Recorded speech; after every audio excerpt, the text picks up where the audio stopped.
Friends, जैसा कि हमने लास्ट वीडियो में बात की थी इम्यूनाइजेशन की, तो उसी टॉपिक को हम कंप्लीट करते हैं आज, कंटिन्यू करते हैं वहाँ से। लास्ट वीडियो में हमने बात की थी इम्यूनाइजेशन के इंट्रोडक्शन की कि इम्यूनाइजेशन होता क्या है। बेसिकली एक तरह की प्रोसेस होती है जिसके द्वारा किसी पर्सन को इम्यून किया जाता है, इन्फेक्शन डिजीज़ से प्रोटेक्ट किया जाता है थ्रू द वैक्सीन्स या फिर थ्रू द इम्यूनोग्लोबुलिन्स, एंटीबॉडीज़। ठीक है, उसके बाद में हमने इम्यूनाइजेशन के टाइप्स की बात की थी। It may be following types of immunisation. First one active immunisation and second one is passive immunisation. Active immunisation की हमने बात की थी कि जो एक्टिव इम्यूनाइजेशन होता है उसके अंदर क्या करते हैं, हम वैक्सीन्स प्रोवाइड कराते हैं, बॉडी में वैक्सीन्स इंजेक्ट की जाती हैं। अब ये जो वैक्सीन्स होती है ये क्या करती है, इनके अंदर इंक्लूड होती है एंटीजेंस।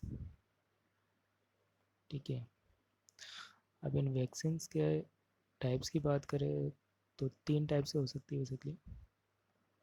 एक तो लाइव वैक्सीन, एक किल्ड वैक्सीन, थर्ड वन होती है टॉक्सोइड वैक्सीन्स।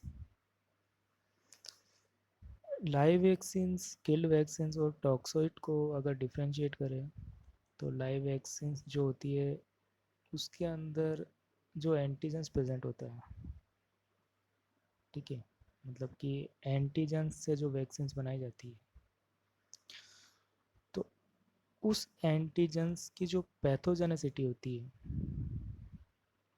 मतलब कि उसकी डिजीज़ कोज करने की कैपेसिटी।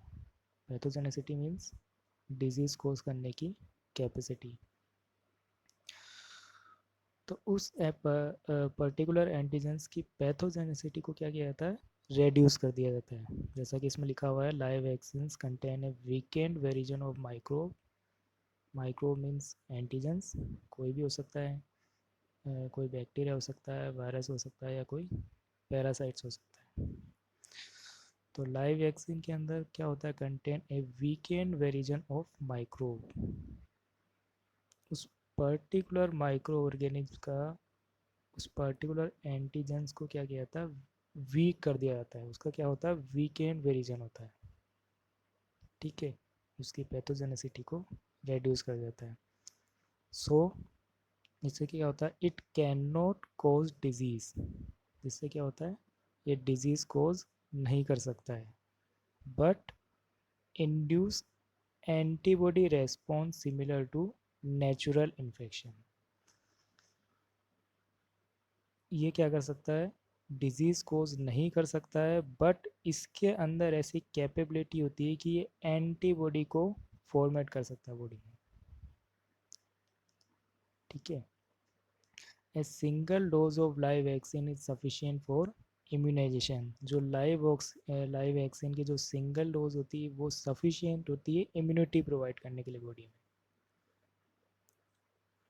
लाइव वैक्सीन को बेसिकली बोलते हैं live attenuated vaccine. Attenuated means उसकी पैथोजेनेसिटी को रेड्यूस करना। The attenuated organism can multiply in the body to provide a continuous antigenic stimulus, and this serves both as primary और booster dose। जैसा कि मैंने बताया, एक सिंगल डोज काफ़ी होती है बॉडी के अंदर इम्यूनिटी प्रोवाइड करने के लिए।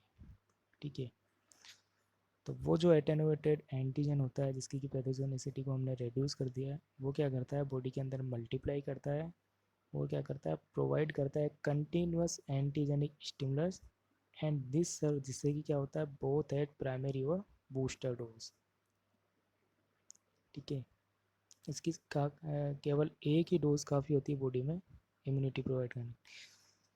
Next, the attenuated organisms are the suspension of living organisms with reduced virulence, a pathogenic ability to infect। जैसे कि मैंने बताया कि एटेनुएटेड मतलब कि उस ऑर्गेनिज्म की पैथोजेनिसिटी को रेड्यूस कर दिया जाता है। बट लाइव वैक्सीन के अंदर कभी भी उसकी कैपेबिलिटी को पूरे तरीके से डिस्ट्रॉय नहीं करते हैं, जैसा कि किल्ड वैक्सीन के अंदर करते हैं। लाइव वैक्सीन के अंदर उसकी पैथोजेनिसिटी को रिड्यूस कर दिया जाता है, वीक कर दिया जाता है, बट किल्ड वैक्सीन के अंदर उसको टोटली डिस्ट्रॉय कर दिया जाता है या फिर इनएक्टिवेटेड कर देते हैं उसको। हम एग्जांपल्स की बात करें लाइव वैक्सीन के, तो ओपीवी और MMR, oral polio vaccine and measles mumps और रूबेला एमएमआर वैक्सीन।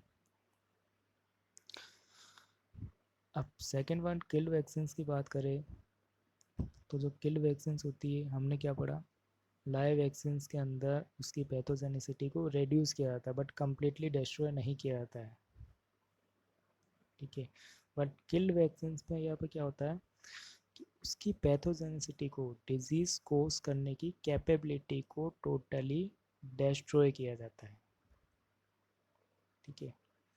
हमारी बॉडी के अंदर कोई भी फॉरेन पार्टिकल है, कोई भी माइक्रो ऑर्गेनिज्म है, वो बॉडी में जब भी एंट्री करता है, चाहे वो वीक हो चाहे कम्प्लीटली डिस्ट्रॉय हो, बट क्या है, वो फॉरेन है, हमारी बॉडी के लिए क्या है, फॉरेन पार्टिकल है।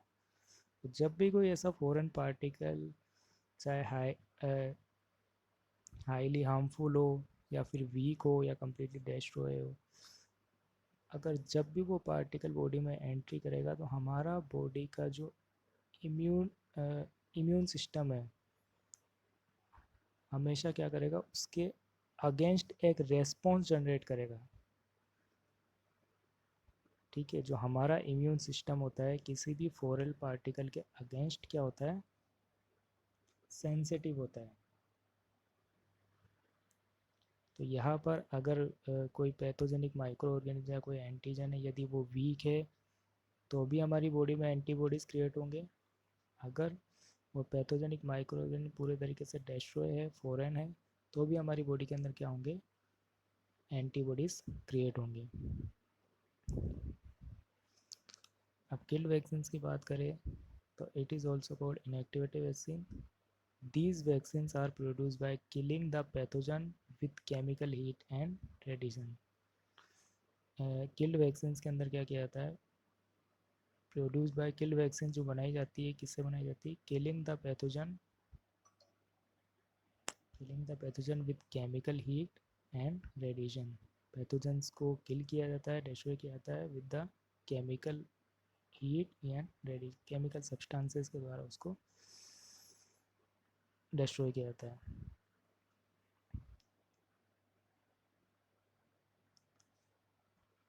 नेक्स्ट पॉइंट है, these vaccines are more stable and safer than live vaccines, ठीक है।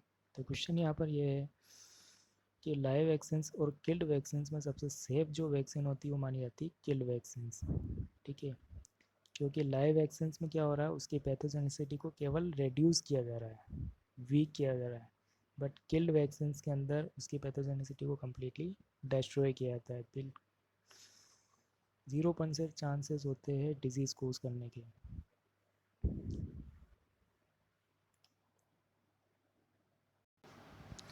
अब हम बात करते हैं टॉक्सोइड की, टॉक्सोइड वैक्सीन की। टॉक्सोइड बेसिकली कुछ बैक्टीरिया या कुछ माइक्रो ऑर्गेनिज्म ऐसे होते हैं जो हमारी बॉडी के अंदर हार्मफुल टॉक्सिन्स रिलीज करते हैं, ठीक है। जैसे हम बात करें फॉर एग्जांपल टिटनस की, ठीक है, हार्मफुल टॉक्सिन सब्सटेंस रिलीज करते हैं बॉडी के अंदर। तो यहाँ पर टॉक्सोइड के अंदर क्या कहता है कि ऐसे माइक्रो ऑर्गेनिज्म से उनकी टॉक्सिसिटी को a chemical modified toxin from a pathogenic microbe which is not longer toxin but still antigenic and can be used as a vaccine। Toxoid vaccine के अंदर ऐसे पैथोजेनिक माइक्रो ऑर्गेनिज्म जो कि toxin substance, harmful chemical substance release करते हैं, उसकी toxicity को, toxin produce करने की एबिलिटी को रेड्यूस कर दिया जाता है। ठीक है, तो ऐसी जो भी वैक्सीन होती है, बनाई जाती है, उसको हम बोलते हैं toxoid. Toxoid are modified toxins which have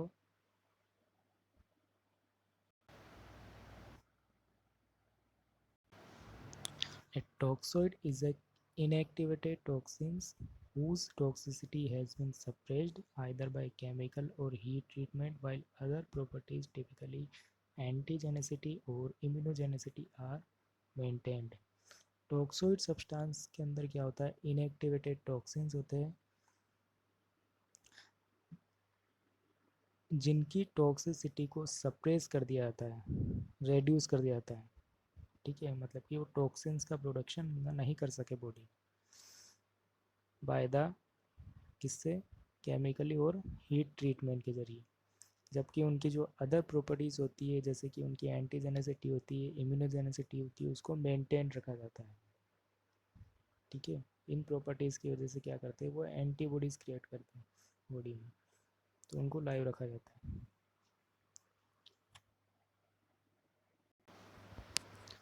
जैसा कि हमने पढ़ा, इम्यूनाइजेशन के दो टाइप्स होते हैं, active immunisation and passive immunisation. Active immunisation के अंदर वैक्सीन प्रोवाइड की जाती है जिससे कि क्या करते हैं, हम एंटीबॉडीज़ क्रिएट करवाते हैं बॉडी में। ठीक है, एक्टिव इम्यूनाइजेशन और पैसिव इम्यूनाइजेशन को अगर डिफ्रेंशिएट करें तो जो एक्टिव इम्यूनाइजेशन होता है उसके अंदर हमारी जो इम्यून सेल्स होती है वो वर्क करती है। ठीक है, हमारा इम्यून सिस्टम वर्क करता है, एंटीजेंस आते हैं और उनके खिलाफ इम्यून सिस्टम क्या करता है, एंटीबॉडीज़ क्रिएट करता है। बट पैसिव इम्यूनाइजेशन के अंदर पैसिव तरीके से जो प्री फॉर्म्ड एंटीबॉडीज़ होती है, ठीक है, प्री फॉर्म एंटीबॉडीज़ को क्या क्या कर दिया जाता है, बॉडी में इंजेक्ट करवाया जाता है इमिडिएटली। अब यहाँ पर एक्टिव इम्यूनाइजेशन के अंदर जो हमारा नेशनल इम्यूनाइजेशन शेड्यूल है,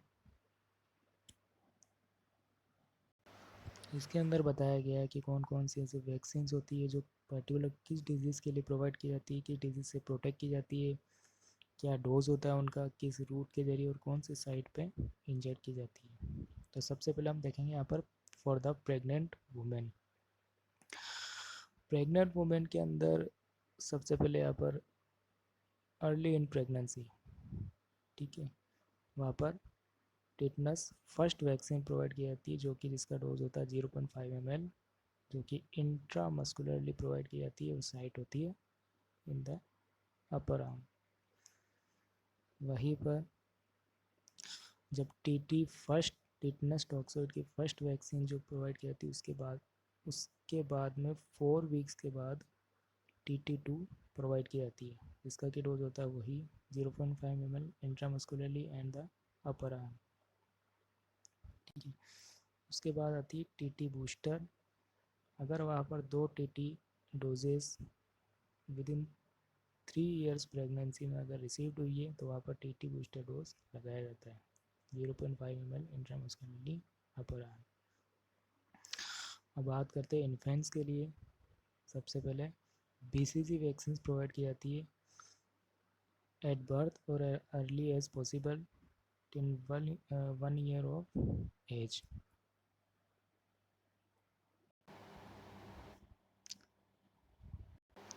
BCG की वैक्सीन होती है ट्यूबरकुलोसिस यानी कि TB डिजीज से प्रोटेक्ट करती है। बर्थ के टाइम पर इमिडिएटली प्रोवाइड की जाती है जितना जल्दी हो सके possible till 1 year of age, 1 साल से पहले। इसकी डोज होती है 0.1 ml और ये जो वैक्सीन होती है इंट्राडर्मली इंजेक्ट की जाती है on the left upper arm. उसके बाद में आती है हेपेटाइटिस वैक्सीन, एट बर्थ पे प्रोवाइड की जाती है जिसकी डोज होती है 0.5 ml इंट्रामस्कुलरली प्रोवाइड की जाती है। एंड ये जो वैक्सीन होती है इंजेक्ट की जाती है मिड थाई वाले पार्ट पे एंटेरोलेटरल साइड पे। उसके बाद आती है ओरल पोलियो वैक्सीन 0 डोज जो कि बर्थ के टाइम पे प्रोवाइड की जाती है 15 डेज से पहले उसकी 2 ड्रॉप्स ओरली प्रोवाइड की जाती है। उसके बाद आती है OPV फर्स्ट डोज जो कि 6 वीक पे प्रोवाइड की जाती है 2 ड्रॉप्स ओरली। उसके बाद आती है OPV सेकेंड डोज जो कि 10 वीक्स पर प्रोवाइड की जाती है। और उसके बाद आती है OPV थर्ड डोज जो कि 14 वीक्स पे प्रोवाइड की जाती है। उसके बाद आती है DPT फर्स्ट डोज जो कि 6 वीक पे प्रोवाइड की जाती है 0.5 ml इंट्रामस्कुलरली। और जो DPT की जो वैक्सीन होती है इंट्रामस्कुलरली वो मिड थाई पे एंटेरो लेटरल साइड पे इंजेक्ट की जाती है। उसके बाद DPT सेकेंड डोज 10 वीक्स पे और DPT थर्ड डोज 14 वीक्स पे 0.5 ml डोज।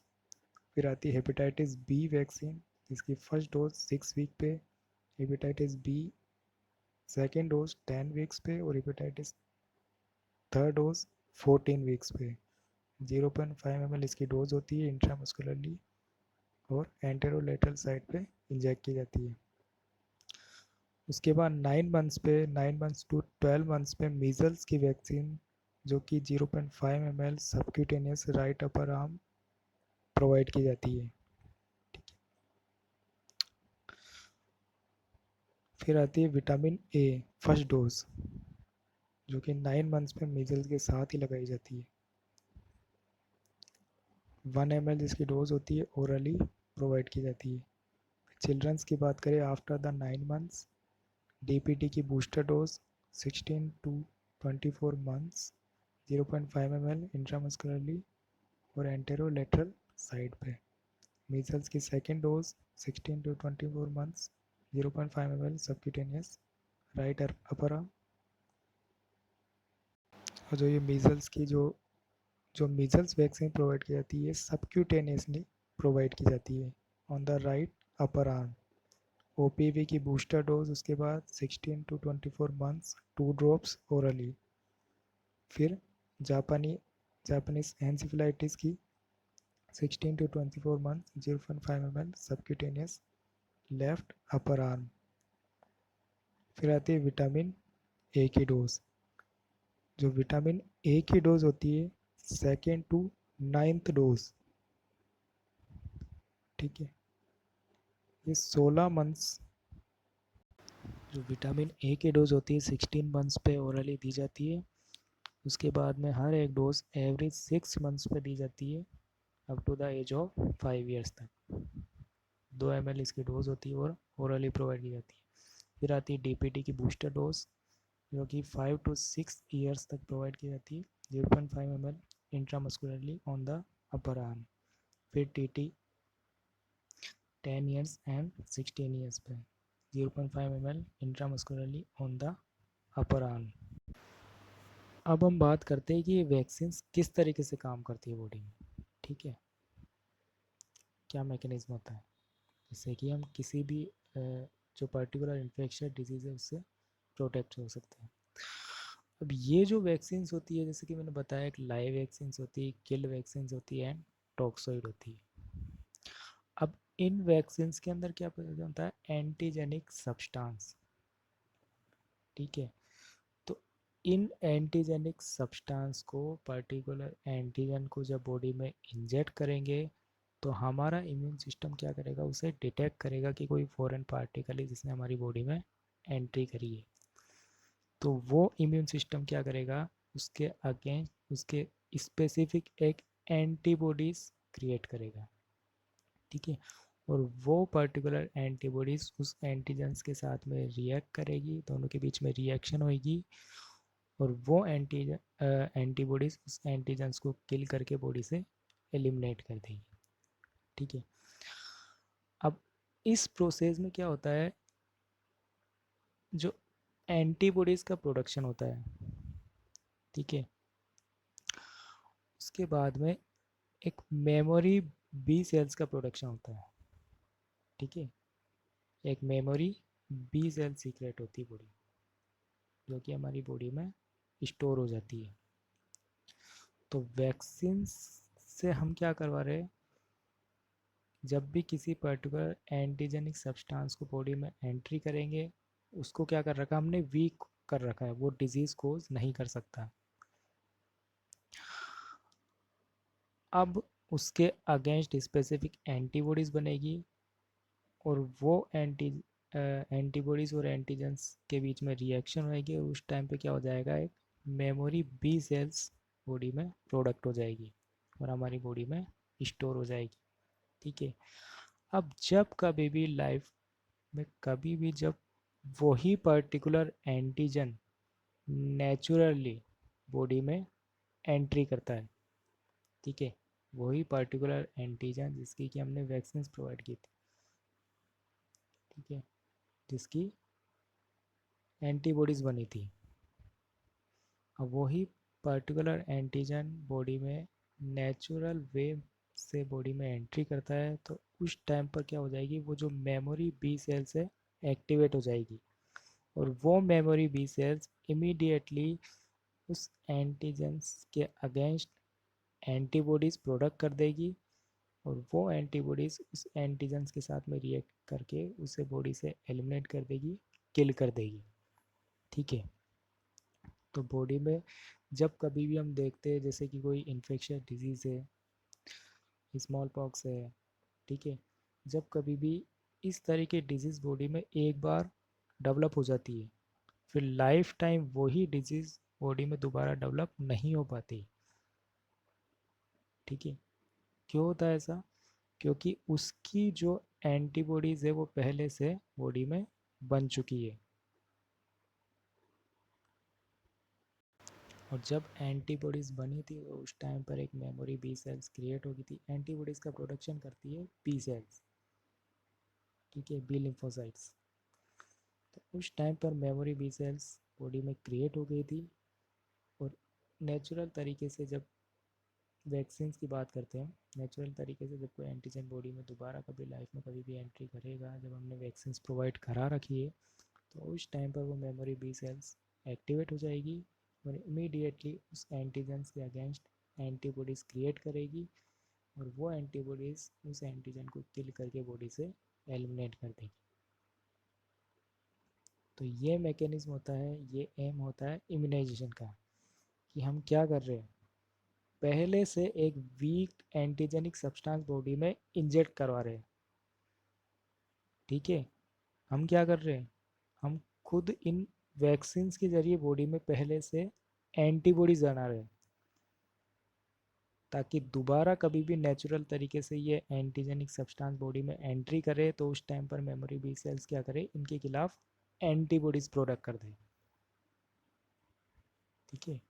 लाइव वैक्सीन में जैसे एंटीजेंस को वीक किया जाता है, किल वैक्सीन के अंदर उसको कम्प्लीटली डिस्ट्रॉय कर दिया जाता है, और टॉक्सोइड्स के अंदर उसकी टॉक्सिसिटी को रेड्यूस कर दिया जाता है। यही मैकेनिज्म होता है इम्यूनाइजेशन का। अगर आपको ये वीडियो पसंद आया तो मुझे लाइक करके, अगर आपको ये वीडियो समझ में आया तो मुझे लाइक करके कमेंट करके बताना। Thank you.